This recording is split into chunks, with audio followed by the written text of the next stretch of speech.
그때 거기에서라는 제목으로 오늘 말씀 전하도록 하겠습니다. 금주부터 새벽 말씀이 사도행전 말씀으로 이어지고 있습니다. 사도행전은 예수님이 승천하신 이후 예수님의 가르침이자 명령이셨던 하나님 나라가 어떻게 확산되고 전파되어 가는지를 기록한 성경입니다. 아신대학교에서 신약학을 가르쳐 주시는 허주 교수님은 그에 져서 신약성경 주예와 적용해서 사도행전을 바르게 읽고 옳게 묵상하고 적절한 삶의 실천에 이르는 것에 그때와 거기 then and there 사도행전 본문 과거의 세계와 이제와 여기 now and here의 독자들 현재의 세계 이 사이의 만남이 연결이 영향을 미친다고 말씀합니다. 이것은 비단 사도행전뿐만 아니라 모든 성경을 읽을 때 모두 적용되는 것일 텐데요. 그렇게 교수님이 당부하시는 다음의 부연 내용이 성경을 평생 읽어야 할 과업을 아는 저와 우리들이 마음에 품고 가야 할 작은 기도 제목이 아닐까 싶습니다. 함께 기도하는 마음으로 읽었으면 좋겠습니다. 시작. 주님의 말씀 앞에 겸손히 나아가는 가난한 영혼들의 비늘을 벗겨주사 읽었어도 읽지 못했고 들었어도 듣지 못했던 그 말씀들에 우리의 눈과 귀가 열리기를 더욱 사모합니다. 아멘. 오늘 본문 말씀을 나누기 전에 우리가 방금 읽은 본문의 앞부분의 이야기를 함께 좀 나누도록 하겠습니다. 베드로와 요한이 평소에 기도하던 대로 성전을 향합니다. 성전 아름다운 문이라 불리우는 미문 앞에 한 남자가 앉아 있었습니다. 정확히 말하면 그가 앉아 있었던 것이 아니라 놓여져 있었던 것입니다. 그는 걷지 못하는 자였고 성전에 있었지만 성전 안으로 들어갈 수 없었습니다. 그 당시에 장애인은 성전 안으로 들어갈 수 없었기 때문입니다. 그곳에 그를 데려다 놓은 사람들의 목적은 그가 성전 문 앞에서 오가는 사람들에게 구걸을 하는 그것이 목적이었던 것입니다. 마침 그곳을 지나던 베드로와 요한이 그를 주목합니다. 그리고 그에게 자신들을 보라고 합니다. 그는 베드로와 요한에게 무엇을 얻을까 싶어 하며 베드로와 요한을 바라봅니다. 이렇게 거기에서 그들의 만남이 이루어집니다. 예수님께서 늘 그러하셨듯이 베드로와 요한은 어떤 이적을 원했던 것이 아니라 한 사람, 한 영혼, 아마 예수님의 가르침을 따라서 그에게 긍휼의 마음을 품었을 것입니다. 베드로가 말합니다. 은과 금은 내게 얻거니와 내게 있는 이것을 너에게 주노니 나사렛 예수의 이름으로 명하노니 일어나 걸으라 라고 말합니다. 베드로가 그의 오른손을 잡아 일으키니 그가 일어나 걷습니다. 태어나서 한 번도 걷지 못했던 그가 그들과 함께 성전 안으로 들어가며 걷고 뛰며 하나님을 찬송합니다. 사랑하는 성도 여러분, 매일의 일상 가운데 매일의 펼쳐지는 일들 같지만 그 우연 같은 일들 가운데도 하나님께 붙들리면 특별한 일이 되고 이적이 될 수 있습니다. 그가 성전에 나간 것은 예배를 드리러 올라간 다른 사람들과 목적이 같지 않았습니다. 그는 그를 그 자리에 놓았던 사람들의 목적과 같이 구걸하는 것이 그의 인생의 목적의 전부였을 것입니다. 하지만 하나님은 그런 그에게도 하나님의 이름을 위하여 은혜를 베푸십니다. 저는 일전에 나누었던 것 같이 30대 중반에 하나님을 인격적으로 만났습니다. 17년 전쯤의 일인데요. 두 아이들과 함께 교회를 다니기 시작하였지요. 교회는 서빙고에 있었고 집은 옥수동이었습니다. 남편은 비신자였고 주일이면 남편이 저희들 셋을 예배 드리라고 교회 앞에 내려주고 예배를 마칠 즈음에 저희를 데리러 왔습니다. 교회를 함께 가자고 이렇게 이야기도 하고 전도도 하였지만 그것이 쉽지는 않은 일이었습니다. 그런데 지금은 소천하신 당시의 담임 목사님이신데 설교 중에 이런 말씀을 들었습니다. 우리 교회에 마당 뜰, 2천만 광장이란 마당 뜰이 있었는데요. 그 뜰만 밟아도 하나님이 역사하시는 인생 되도록 기도하신다는 말씀을 하셨습니다. 그 말씀이, 그 믿음이 마음에 훅 들어왔습니다. 그래서 매주일 교회에 뜰만 밟고 가는 그에게도 하나님 만나 주실 거란 믿음을 갖고 제 안에 그 믿음과 소망을 부어주신 하나님을 의지하기 시작했습니다. 그 믿음 또한 저로부터 기인한 것이 아닌 것을 저는 너무 잘 알았습니다. 그로부터 1년 후 남편은 제가 새가족반 수강을 하게 되었는데 2주차 강의를 듣게 되었어요. 강의실에 내려가려고 이렇게 내려가는데 교회 안, 건물 안에 너무나 낯익은 저희 그 사람이 제 앞에 서 있는 것이었습니다. 너무 놀라가지고 외마디 비명을 질렀습니다. 어떻게 여기 들어왔어요? 라고 물었습니다. 그 전날 어떤 일이 있었냐면요, 제가 함께 교회 가자고 이야기했지요. 언제나처럼. 그런데 이렇게 말했습니다. 나한테 자꾸 교회 가자 그러면 너네도 못 다닐 줄 알아? 라고 이야기하였습니다. 남편에게 오늘 이야기는 허락을 받고 전하는 것입니다. 네. 그때 부부싸움이 될 뻔한 그 순간을 넘기고 그렇게 몇 번의 토요일이 또 지났던 기억이 있었기 때문에 남편이 그 자리에 들어와 있는 것이 저한테는 정말 놀라운 하나님이 베푸신 은혜요, 기적이라는 생각밖에 들지 않았습니다. 그 길로 남편과 저는 다시 저의 2주차를 포기하고 다시 1주차로 가서 1주차 새가족반을 수강하고 또 매주일 교회를 다시 남편 이제 나오게 되어 하나님을 인격적으로 만나게 되는 은혜도 있었고 또 시간이 흘러 지금은 남편이 교회가 일터로 바뀌는 그런 시간들도 있었습니다. 성도 여러분, 혹시 그때 거기 성전 미문 앞에 앉아있던 자와 같이 여러분의 가족 중에 예배드림이 목적이 아니라 교회에 성전 뜰만 밟는 것을 목적으로 오시는 여러분의 가족들이 있으십니까? 그들을 위하여 기도하시기 바랍니다. 그들을 위하여 하나님 역사하여 주세요 라고 함께 포기하지 않고 기도하시기 바랍니다. 여러분의 기도가 결코 땅에 떨어지지 않을 것입니다. 왜냐하면 하나님께서 그 기도를 기뻐하시기 때문입니다. 아마도 그 가정을 아는 자, 계속해서 기도한 자, 또 그 은혜를 목도한 자는 그 은혜를, 그 기쁨을 누리는 간격이 너무나 클 것입니다. 3장 9절에서 10절 말씀을 함께 읽도록 하겠습니다. 모든 백성이 그 걷는 것과 하나님을 찬송함을 보고 그가 본래 성전 미문에 앉아 구걸하던 사람인 줄 알고 그에게 일어난 일로 인하여 심히 놀랍게 여기며 놀라니라. 아멘. 그 이적을 지켜본 사람들이 얼마나 놀랐을까요? 구체적으로 무엇을 보고 놀랐는지 9절에서 10절은 이렇게 기록합니다. 첫째로는 걷는 것을 보고 놀랐다고 기록합니다. 또 걷지 못하는 자가 걷게 된 것이 놀라웠고, 둘째로는 하나님을 찬송하는 것을 보고 놀랐다고 합니다. 성경에 그가 믿음이 있었다는 기록은 보이지 않습니다. 그런 그가 나음을 받고 하나님을 찬송하는 모습을 보고 사람들이 얼마나 놀랐을까요? 셋째로 10절에 그가 본래 성전 미문에 앉아 구걸하던 사람인 것을 알고 그에게 일어난 일로 말미암아 놀랐다고 말합니다. 그는 늘 보던 그 아는 사람이었습니다. 희망 없이 그 자리에 앉아서 구걸하던 자였습니다. 바로 아는 그에게 일어난 일로 인하여 많은 사람들이 놀라게 되었던 것입니다. 우리의 경우를 예로 들어볼까요? 제 3자의 이야기가 아니라 내가 아는 어떤 지인, 나의 가족이 이러한 은혜를 입었다고 한번 생각해 보십시오. 얼마나 놀라운 일이겠습니까?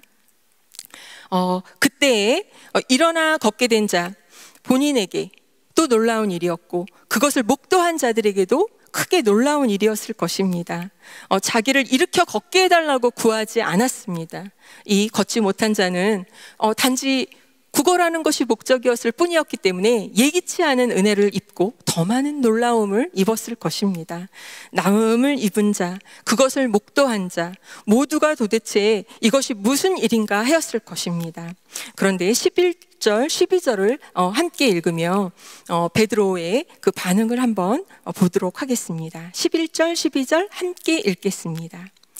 나은 사람이 베드로와 요한을 붙잡으니 모든 백성이 크게 놀라며 달려 나아가 솔로몬의 행각이라 불리우는 행각에 모이거늘 베드로가 이것을 보고 백성에게 말하되 이스라엘 사람들아 이 일을 왜 놀랍게 여기느냐 우리 개인의 권능과 경건으로 이 사람을 걷게 한 것처럼 왜 우리를 주목하느냐. 아멘. 많은 사람이 그들을 보려고 솔로몬 행각에 모인 것 같습니다. 베드로와 요한을 주목하였을 것입니다. 큰 이적을 행하였기 때문이죠. 그때 베드로와 요한이 사람들에게 이렇게 말합니다. 왜 우리를 주목하느냐고 말입니다. 자신들을 주목하지 않도록 당부합니다. 그들의 능력 행함은 무엇으로 인함이었습니까? 베드로는 알았습니다. 그것이 자신으로부터 기인했던 능력이 아니라는 것을 말이죠. 16절을 함께 읽도록 하겠습니다. 시작. 그 이름을 믿음으로 그 이름이 너희가 보고 아는 이 사람을 성하게 하였나니 예수로 말미암아 난 이 믿음이 너희 모든 사람 앞에서 이같이 완전히 낫게 하였느니라. 아멘. 나사렛 예수 그리스도의 이름에 능력이 있습니다. 사람들은 종종 능력을 행한 사역자를 주목합니다. 하지만 우리는 복음의 도구와 통로된 자, 능력의 통로된 자, 곧 사람이 아닌 역사하신 예수 그리스도를 바라보아야 할 것입니다. 출애굽을 지휘한 지도자 모세의 능력 행함을 우리가 기억할 때 그가 들었던 능력 행함의 도구가 되었던 지팡이를 보고 우리는 열광하지 않습니다. 그 지팡이를 보고 놀라지 않습니다. 또한 모세를 위대한 지도자로 기억하지만 우리는 그 통로된 모세도 아니요, 그 지팡이도 아니요, 오직 그 능력의 근원 대신 하나님을 높이며 하나님을 기억해야 할 것입니다. 물론 베드로는 달라졌습니다. 성령 강림 이후에 오순절 성령 강림 이후 성령의 권능을 받고 베드로는 새 사람이 되었습니다. 하지만 그 변화의 근원, 주체마저 사람이 아닌 베드로가 아닌 성령님이셨음을 우리는 결코 잊어서는 안 될 것입니다. 사도행전 전체의 중심 말씀이기도 한 사도행전 1장 8절 말씀을 함께 읽어보도록 하겠습니다. 시작. 오직 성령이 너희에게 임하시면 너희가 권능을 받고 예루살렘과 온 유대와 사마리아와 땅끝까지 이르러 내 증인이 되리라 하시니라. 사도행전 1장 8절 말씀. 아멘. 말씀의 성취인 것입니다. 이 이적은 성령이 강림하신 이후 베드로가 첫 번째 일으켰던 이적입니다. 베드로는 자신의 능력 행함의 근원이 어디로부터 기인함인지 정확히 너무나 잘 알고 있었기에 하나님의 영광을 가로채지 않았습니다. 베드로의 이 점을 칭찬하고 싶습니다. 이것은 사도행전 전반에 흐르는 중요한 내용입니다. 복음을 증거하는 증인된 사도들이 아닌 사도를 통하여 역사하신 하나님, 예수님, 성령님께 주목하고 성령님을 바라보아야 하는 것입니다. 사도행전 14장 8절에서 15절을 제가 읽도록 하겠습니다. 좀 긴 말씀인데요. 눈으로 따라와 주세요. 바울과 바나바가 루스드라에서 전도하던 때의 일입니다. 루스드라에 발을 쓰지 못하는 한 사람이 앉아 있는데 나면서 걷지 못하게 되어 걸어본 적이 없는 자라. 바울이 말하는 것을 듣거늘 바울이 주목하여 구원받을 만한 믿음이 그에게 있는 것을 보고 큰 소리로 이르되 내 발로 바로 일어서라 하니 그 사람이 일어나 걷는지라. 무리가 바울이 한 일을 보고 루가오니아 방언으로 소리질러 이르되 신들이 사람의 형상으로 우리 가운데 내려오셨다 하여 바나바는 제우스라 하고 바울은 그 중에 말하는 자이므로 헤르메스라 하더라. 시외 제우스 신당의 제사장이 소와 화환들을 가지고 대문 앞에 와서 무리와 함께 제사하고자 하니 두 사도 바나바와 바울이 듣고 옷을 찢고 무리 가운데 뛰어들어가서 소리질러 이르되 여러분이여 어찌하여 이러한 일을 하느냐? 우리도 여러분과 같은 성정을 가진 사람이라. 여러분에게 복음을 전하는 것은 이런 헛된 일을 버리고 천지와 바다와 그 가운데 만물을 지으시고 살아계신 하나님께로 돌아오게 함이라. 아멘. 동일하게 바울 또한 이적을 행한 자신들을 주목하면 안 된다고 당부합니다. 본인들의 창조 목적, 존재의 이유, 부르심을 알았기 때문입니다. 하나님께서 우리를 창조하신 목적을 성경은 다음과 같이 말씀하십니다. 우리가 너무나 잘 알고 있는 말씀이기도 한데요. 이사야서 43장 2절 말씀 함께 읽도록 하겠습니다. 시작. 이 백성은 내가 나를 위하여 지었나니 나를 찬송하게 하려 함이니라. 아멘. 성령은 우리들의 존재의 이유를 알게 하십니다.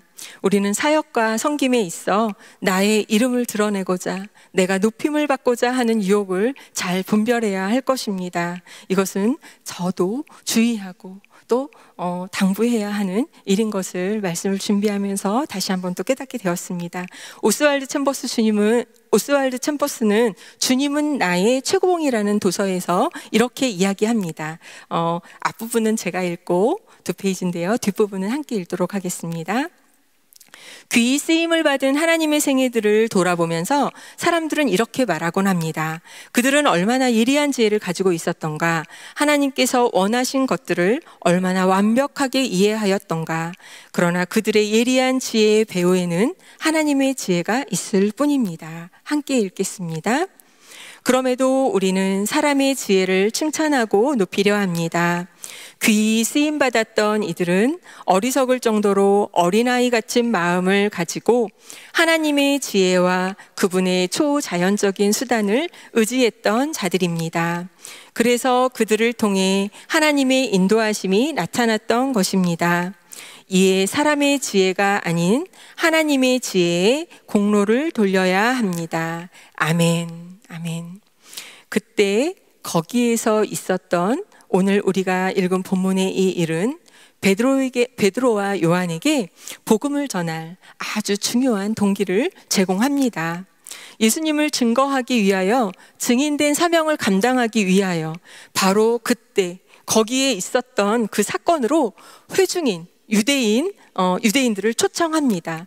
사도행전에 나오는 베드로의 두 번째 설교의 도입 부분입니다. 13절에서 15절을 제가 읽도록 하겠습니다. 아브라함과 이삭과 야곱의 하나님, 곧 우리 조상의 하나님이 그의 종 예수를 영화롭게 하셨느니라. 너희가 그를 넘겨주고 빌라도가 놓아주기로 결의한 것을 너희가 그 앞에서 거부하였으니 너희가 거룩하고 의로운 일을 거부하고 도리어 살인한 사람을 놓아주기를 구하여 생명의 주를 죽였도다. 그러나 하나님이 죽은 자 가운데서 그를 살리셨으니 우리가 이 일의 증인이라. 아멘. 베드로는 설교를 시작하면서 아브라함과 이삭과 야곱의 하나님, 곧 우리 조상의 하나님을 언급합니다. 이렇게 하여 그는 구약에 계시된 바로 그 하나님이 이적의 주체자이시라는 것을 말합니다. 그리고 그리스도인들이 믿는 그 하나님이 유대인들이 믿는 하나님과 결코 다르지 않음을 또한 드러냅니다. 우리가 살아가는 지금 여기에 이 시간 안에는 수많은 그때 거기에 시간들이 아마 포함되어 있고 연결되어져 있을 것입니다. 베드로는 이적을 행하고 그 기회를 얻었습니다. 복음을 전할 기회입니다. 태어날 때부터 걷지 못했던 자는 지나온 모든 시간을 딛고 일어나서 이제 자기를 걷게 하신 예수님을 증거할 기회를 얻고 그 시간을 흘려보내지 않았습니다. 믿음이 없었던 그이지만 나음받은 이후 하나님을 찬송합니다. 우리가 살아가는 이유, 목적이 주님이시라면 우리가 지나온 시간, 또 지금 지나가고 있는 이 시간, 또 앞으로 우리에게 다가올 모든 시간, 그 맞이할 그 모든 시간들이 주님을 증거할 기회이고 또 증인된 사명을 감당할 기회인 것입니다. 축복의 통로, 복음의 통로로 한 분 한 분 쓰임받는 여러분들이 되시기를 바랍니다. 그리고 우리의 모든 시간과 기회, 만남과 우연마저도 주님의 손에 붙들린 아름다운 복음의 통로가 되시기를 원합니다. 합력하여 선을 이루시는 주님의 손에 붙들려 하나님의 나라를 아름답게 이루어 가시는 데 쓰임받는 우리 성도님들 되시기를 축복합니다. 끝으로 16절 말씀을 함께 읽도록 하겠습니다. 시작. 그 이름을 믿음으로 그 이름이 너희가 보고 아는 이 사람을 성하게 하였나니 예수로 말미암아 난 믿음이 너희 모든 사람 앞에서 이같이 완전히 낫게 하였느니라. 오직 여러분의 가정과 일터가 또 우리 아이들이 여름 성경학교를 지금 준비하고 있습니다. 이 여름 성경학교 주어진 이 시간도 우리에게 주어진 기회인 줄 믿습니다. 아이들이 복음의 통로, 가정들이 은혜의 통로가 되어서 하나님을 모르고 하나님을 아직 믿지 않는 그 가정들과 친구들을 교회로 이끌고 하나님의 품으로 이끄는 도구가 되길 바랍니다. 또 우리 교회에는 교회의 뜰과 같은 나인 카페가 있습니다. 그곳을 지나실 때 그냥 지나치지 마시고 그곳에 온 낯선 이들, 이름 모르는 이들, 그 어린 아이들을 품고 기도하셨으면 좋겠습니다. 하나님, 우리 미래의 교회 성도들이 되게 하여 주시옵소서. 하나님, 역사하여 주실 줄 믿습니다. 하나님이 찾고 구하시는 영혼이기에 이 많은 넓은 곳에 우연이지만 우연 같지 않게 하나님의 섭리와 계획 속에 이곳에 발을 들여놓은 줄 믿습니다. 그들을 위하여 여러분들의 기도를 쌓아가시는 우리 금호중앙교회 모든 성도님들이 되시기를 축복합니다. 함께 기도하시겠습니다.